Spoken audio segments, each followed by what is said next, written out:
Okay, let's go ahead and get started. I'm excited for this week. This is going to be a really fun week. We're going to change it up a little bit this week for you all. So as always, we are here talking about QuickBooks Enterprise. This week we're going to be doing a manufacturing design panel. So I have a couple of our partners here at Fourlane joining us, and I'll introduce them in a minute. But I am fascinated. It's something we've always wanted to do, which is share some client experiences. We can learn from each other the most, right? As businesses, business owners, as people who are in accounting departments, if we can learn from each other, that makes all of us better. And so we're hoping that you guys can take some nuggets away from this webinar today. So just as a reminder, if you missed anything ever, we always post these on our YouTube channel, youtube.com/Fourlane. So please go make sure you subscribe, check them out. There is a playlist on there of all of the enterprise. There's a ton of videos out there, so on that YouTube channel. But there's a playlist that are specific to these weekly meetings, so you guys can go check those out if you ever missed any in the past or if you missed one in the future and you want to watch it after the fact. We also have our Facebook group, Fourlane QuickBooks Enterprise, where fellow enterprise users can go and post some questions and collaborate with each other. We also have our support. So just as a reminder, if you're done calling Intuit support, when you want to talk to Microsoft or have a problem with Microsoft, you call your IT person. We are your IT person for QuickBooks, so you don't have to call them. We just always remind everybody that every week because people always ask us why we don't do this. And we say, hey, wait, we do. Okay, let's get to the meat of it. So I'm Marjorie. I'm going to be leading the call today, talking about manufacturing design. My background is in manufacturing. So I say I grew up in manufacturing and business. That was my first real job. Was in a manufacturing company. They manufactured motherboards in the United States, which I don't know, maybe that's happening now again after all the supply chain issues that we had over the last couple of years, but was not happening for several years. I am outside of Austin down here, transplant from San Francisco Bay Area. So Alicia, you want to go ahead? Of course. So my name is Alicia Race. I'm a partner at Fourlane. Very excited to be here today to talk about manufacturing. Very similar to Marjorie, I grew up in manufacturing. My first job out of college was at a manufacturing facility and then just continued all the way until I joined Fourlane. I have grown up with QuickBooks. We kind of joke around here that I've been using QuickBooks since I was in junior high. My dad had his own company and used QuickBooks, so definitely helped him with that. And I am also, we'll say, outside of Austin. I definitely enjoyed doing our webinars while Marjorie was having her babies, and have really been, getting a lot of good feedback from that. Some great feedback that I just learned today was I made the top 100 per advisor list. So I am very, very excited about that. Yeah, it's very exciting. I think it's the first time I've seen a firm that has not been, like a firm merged together where two people from the same firm are on that top 100 list. So I'm very proud of you for that. Lori, you want to go ahead? Sure. So I'm Lori Walsh. I'm also a partner here at Fourlane. My history, as with Marjorie and Alicia, is also in manufacturing. I have taken a couple of stints outside, but I always come back. And just being able to help clients define their manufacturing flow and how it pertains to inside and outside of QuickBooks is just exciting to me and something that I enjoy doing and causes me to get up and come to work every morning. Like it. Awesome. So I'm going to try, as always, to do as much as I can in product. We didn't, as with any panel, we have some kind of questions, but I don't know fully what these answers are going to be. So I'm going to be poking around trying to follow as they talk through some of these scenarios. So I'm going to flip on over into QuickBooks here, but that's not defined like some of the other trainings here. So to start things off, this is one of my favorite things to talk about here at Fourlane, because we have so many clients. We have so many clients we've seen over the years. And that's what helps us be better consultants, right? Is because we talk to so many businesses every day. We have, you know, in an ERP space, we also represent Acumatica, right? As most of you guys all know, in the Acumatica space, when you do 8 new sales a year, you're considered top tier partner. In the QuickBooks Enterprise space, we're adding 20 to 30 clients a week to our firm. So we talk to a lot of y'all out there. So I want to start this question off for our panelists today. What is the coolest product over the years that you've seen a client do that's manufacturing, tracking their manufacturing inside QuickBooks? So I'm going to step up on this one. So one of them that was one of the, it was an exciting product and a fun project, is a client that is a food manufacturer that they cater to the low carb and keto friendly diets by substituting cauliflower rice instead of flour, and then making these products. And they were manually doing all of their processes outside of the system. And so actually getting them to where they can take care of their workflow so that they could capture those lot numbers and incorporate barcode scanning to automate it was extremely exciting. Yeah, and that was a fun client also. Yeah, I remember that one, Lori. Yeah. I'm going to jump in.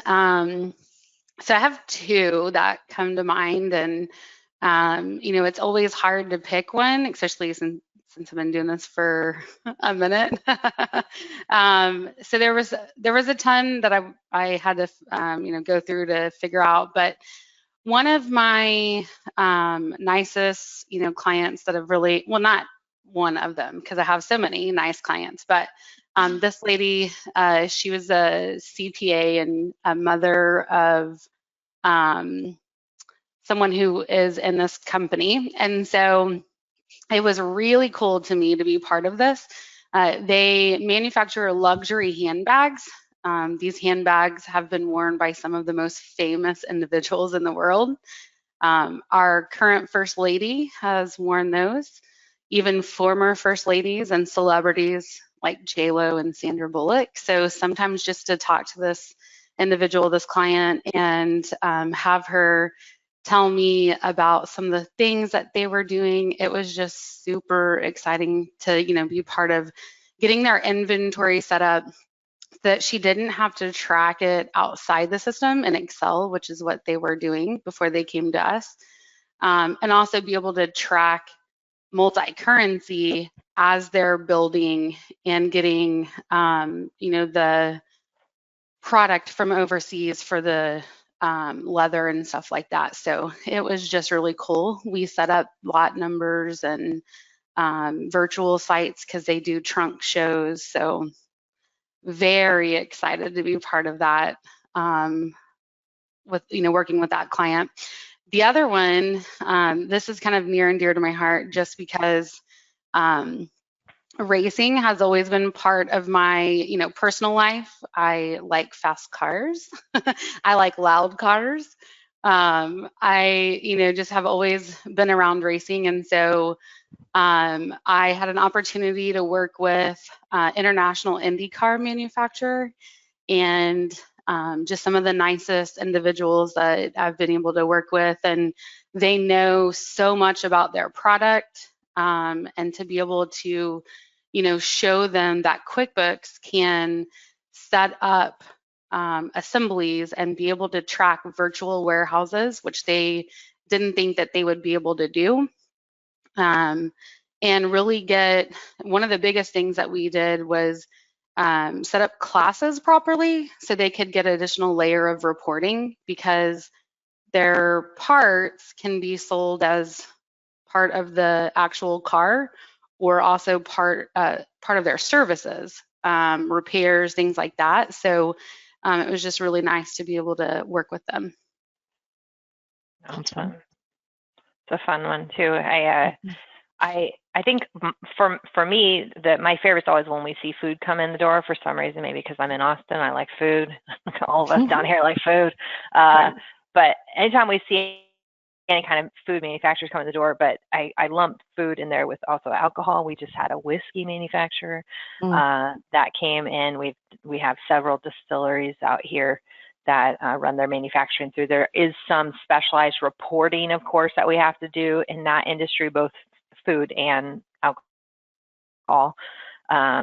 But it's always fun to see how they are able to get that to work inside of QuickBooks, and then we just add the reporting on top of it, like the TABC reporting using QBar, something like that. So pretty neat stuff there. So we'd also love if you guys have any cool products, if you want to share it in chat, definitely give us some knowledge there of what your product is. That'd be kind of neat too to see. It is, just a couple weeks ago, we had one of our clients too, had their debut on Shark Tank. So we've worked with clients in that space before, on the profit, so different, it's just fun. It's fun. It's amazing how many people think that QuickBooks is not capable, and yet here we are showing the world, right? Yes, it is. You do not have to go pay hundreds of thousands of dollars for this other software. That's right. Okay, so I'm gonna direct this one to you, Alicia, first. What is the most complex of your clients, most complex manufacturing process that you had to find a solution for? Like, what was their situation? So, yeah. Okay, so one comes to mind. I had a client was very manual. This is something that I think definitely is like the number one thing. People come to me and they're like, everything's done outside of QuickBooks. It's all manual. I'm just really using it for financials. It takes me like a month to do my month-end close, and I can't afford for this to really take this long. And this company that I'm thinking of, it's a international, well-known company, like a lot of us, as Marjorie mentioned, alcohols, companies that come to us, things like that. So I'm sure we've all used their products. The first thing that we did, because they had items set up, but their items weren't set up properly, we went in and we set up their items, true inventory parts, and then had them decide what wasn't an inventory part. So we used that non-inventory part so that they didn't have to track the very small products, right, that went into their, basically they used ingredients, right? A lot of times people don't realize ingredients can be a bill of materials. And so they truly decided what was inventory that they're going to count, keep track of, what their finished goods were going to be, and what non-inventory items were going to be. So we set those up. Can I just ask real quick there? So when you're saying the immaterial things, you're saying that because maybe, it's like I've had a client too, and they manufacture, well, they do business cards and stuff like that.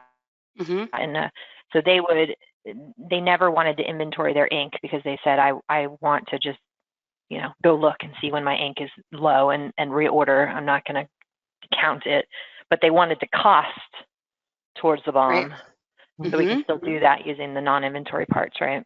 Absolutely. Yeah, a lot of times I give examples of, a true manufacturing facility. When I worked at before Fourlane, we built propane dispensers, and we put all of our washers. I mean, who wants to count thousands of washers that are like a penny, less than a penny, right? And so we put those as non-inventory, and we had our supplier just come in, and I told him I want X amount of product on my shelf at all times. And so I let them manage it, right? Kind of set up, and they have my own Kanban, and told them, you take care of that and just invoice me when you replace it, because it wasn't worth, my employees to be counting washers. It was just an immaterial amount. Yeah, we did that too. Definitely helped. Yeah. So once we did this, once we figured that out, as this client, they went into assemblies. And again, I just want to make sure, everyone's kind of hearing is we used the bill of materials as their formula, right? The ingredients. It's almost like making a cake, right? You got to have that recipe. And so that's what their bill of materials was. So all of those components down there in the bottom, that's what we set up. We were able to identify exactly what the recipe called for. And then they also had virtual warehouses. Oh, before I forget, they did need to track expiration dates. So we turned on lot numbers, and we used lot numbers for their expiration dates. We could have also used a custom field.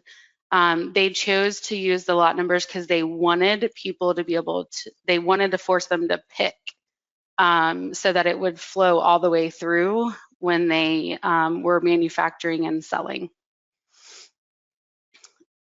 Let's see, so then we did do virtual warehouses.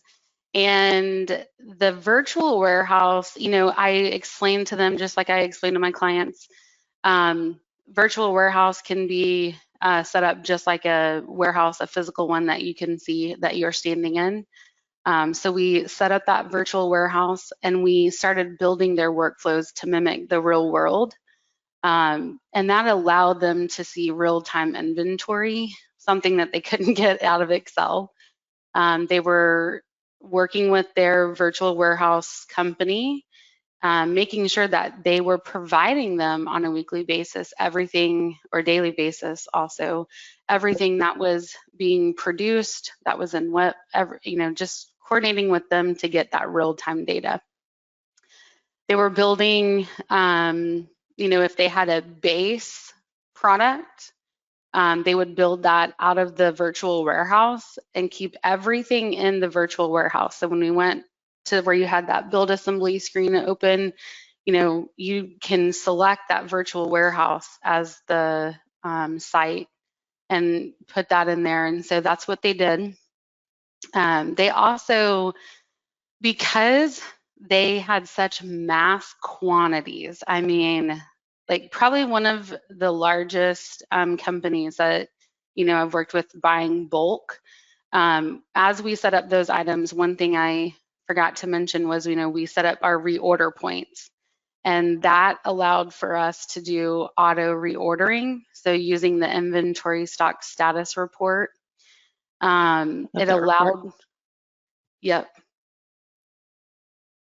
Yeah, that global reorder point is first thing that's super important. You got to have that in order to do the reordering.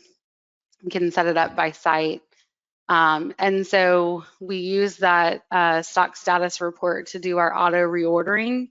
And that way they were able to do large, purchasing, and they did that once a month just because they did such huge quantities of purchasing.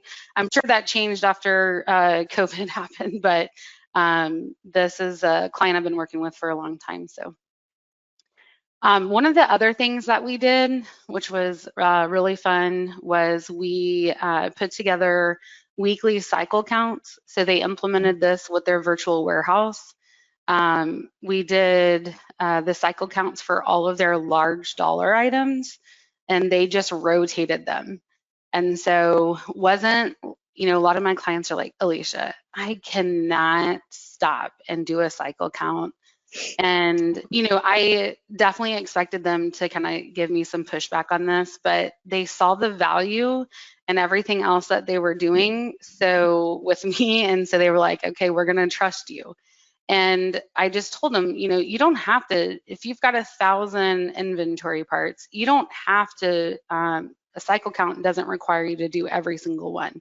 Pick 10, pick 15, and just count those. Maybe it's the large quantities or the large dollars, and count those every week. And so they were able to stay on top of their inventory, never have negative inventory. That was one thing that they, wanted, because it was such a problem for them before.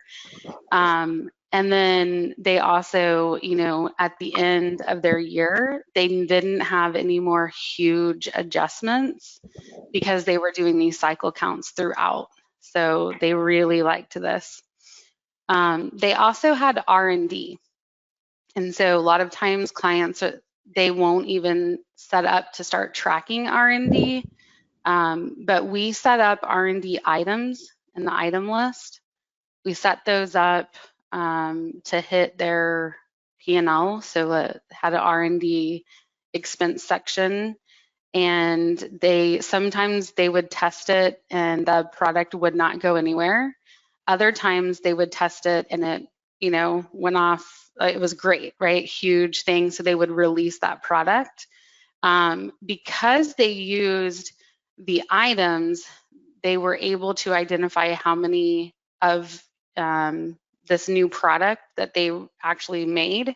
So if they made like 100 or whatever, they would take the cost, they would move that into their inventory part and release that. So it was just nice. We built this process and workflow for them so they didn't have to guess. So they really enjoyed this. Yeah, so similar, we do this in other spaces, right? For not just R&D, but for like tracking equipment. So you can set it up and track all your equipment costs and then build it into the equipment and, all those things. I like that. Right. I think before so Lori, they I'm were gonna going to the GL account, so. Got it. Good. Lori, I'm going to ask you a different question. Okay. So if you had one tip, like one thing that you could tell people to prove or to show that QuickBooks can handle their manufacturing, what's like the one takeaway that somebody should hear? Okay, well, it's kind of going to spin off of what Alicia was going through. So the assemblies, right, can definitely help us if we are trying to incorporate the process. So we actually had a client where going through the how QuickBooks does assemblies, so we can put the recipe in there or the products in there, capturing the labor and all those other costs. But by using the assemblies, we were actually able to find deficiencies on their floor because they weren't following the same process. They were just grabbing a little here and a little there and not actually measuring. So there were some things that it solved for them as well. But that advanced inventory, by being able to also, do the multiple sites, the combination between those two, I think, is big because most people don't think we can do multiple sites in QuickBooks. Plus, they don't know that we can do the assemblies and how those actually can be more true to our cost by capturing all of those pieces. It's probably the two things that I work with clients the most on. So are you saying like you would move it around the shop floor, or as Alicia was talking about, like move it from our floor out to the virtual warehouse because we're outsourcing part of the manufacturing back to our floor, and that way we can. Yeah, or even within departments, because and I've shared this with clients too. I had one where we actually had a QC area that every product had to go through QC before it could go to shipping. So we were able to do the barcodes and track them. So that was part of the process because somebody had to physically touch it. So we could do that sub-assembly inside to capture that QC step. So the cost was captured there, but it also showed where it was in the warehouse. Very cool. Yep. Very cool. I like that. I like that one too. Marjorie, when I first got here, you gave me a client that they sold chicken salad to like Costco. So we have a lot of food products, and they set up their they had a dry warehouse for dry ingredients, and they had a cooler for everything that had to stay, refrigerated at a certain temperature. And even setting up those things, right? People don't realize it's like a site, right? But just because it says site, that doesn't mean it's not a location within the warehouse, right? So you just got to take the terminology and apply it. Right. Well, it helps people to simplify, right? If you throw at them all of the things that you have, or if you can splice it and say, okay, you're responsible for the cooler, make sure that the cooler's inventory is kept up to date, then it just helps the staff to be responsible for their area, first of all, but then also not get overwhelmed. Right. And by adding the barcoding piece in there, it does reduce some of that manual input, which can reduce the error. So it also, I mean, it's just a whole package. I like it. So how about Alicia, what struggle, we have 5 minutes here, so we got to push through this one a little bit, but what struggle do you hear the most often from clients that are trying to maybe DIY doing manufacturing inside of QuickBooks? I know I mentioned a couple of struggles clients usually say in like just their kind of manual processes. I think one that I hear a little too often is, you know, I can't mimic what I do because we have so many one-offs. You know, we don't have, like, it's not as streamlined, and we can't get there. It's one of the reasons why, you know, we do an extended process review with our clients, and that is one where we are always able to hear what the clients aren't able to see because they're living it. And so they think everything has to be handled differently. And so when you get down to it, after you kind of hear everything from the client, you can look at it in a different manner and say, okay, so what we have is these two different scenarios, right? Everything fits into either, you know, scenario 1 or scenario 2. And when you point that out to clients, they're like, I never thought of it that way. But it's just been, that's probably one of the most beneficial things that, you know, I've had success with clients when they're like, I just can't do this actually in the system. It's just, we're so unique, not going to happen. Exactly. I agree with you. That is definitely one we hear a lot of. I was just talking to Ben about that, especially in the machining shops that we hear that. Machine shops, number one. Lori, what about you? What struggle do you hear? How to do pick tickets for assemblies. You know, we can put the assembly on the sales order, but they don't know what to pick to actually, you know, perform that. So we've come up with a couple of things that we can work around, or not either using QuickBooks like templates, using groups versus assemblies to kind of mimic that. So you can use a group to mimic what's in the assembly, or even using the advanced reporting feature to use that same sales order, and it can pull them out. The pick ticket looks a little bit different, but it still shows what product they're supposed to pick and how many. So throwing it into advanced reporting, and it'll expand out what items go into that. It does. Into that BOM. You know, I have to add to that, Lori, because sometimes just, and you know, there's so many different workflows and scenarios to solve, but you know, what you just said is definitely one where some clients don't need to go that far. Sometimes they just need to realize, like, the templates, we can change the name on those, and they can say whatever you want them to say, and we can print those out. So like this says sales order, but if you wanted this to say, you know, work order, like we can do that. Absolutely. It is just that easy, like Marjorie just did. And, you know, it's like sometimes you like blow their mind and they're like, whoa, I didn't even know that, right? And those are ones that are super fun to be part of too. Well, and because especially on the sales order, if you make it a work order, because when you print sales orders, you can print different templates right from the screen. I can print a packing slip, which could be a different template, a pick list, which could be a different template, you know, so utilize, it's all about using what's there in a different way to make our workflows work, right? So, absolutely. Awesome. Well, we're right at time.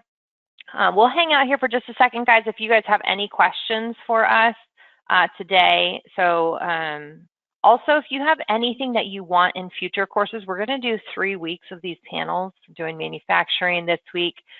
We're doing nonprofit the week after, and then we're doing some tech file services. So what are the errors that we see inside of QuickBooks? What are the problems we see with large files, etc., which can be a problem in the enterprise space because you guys all have a lot of transactions. So if you have anything that you want to see, please definitely let us know. As always, we are here to help. So we'll hang out here if anybody has any questions for us in the manufacturing area. So thank you guys both for joining me today. I appreciate your input and sharing with the crowd on what's possible inside of QuickBooks. Absolutely. In the manufacturing space, we do not shy away from those hard cases.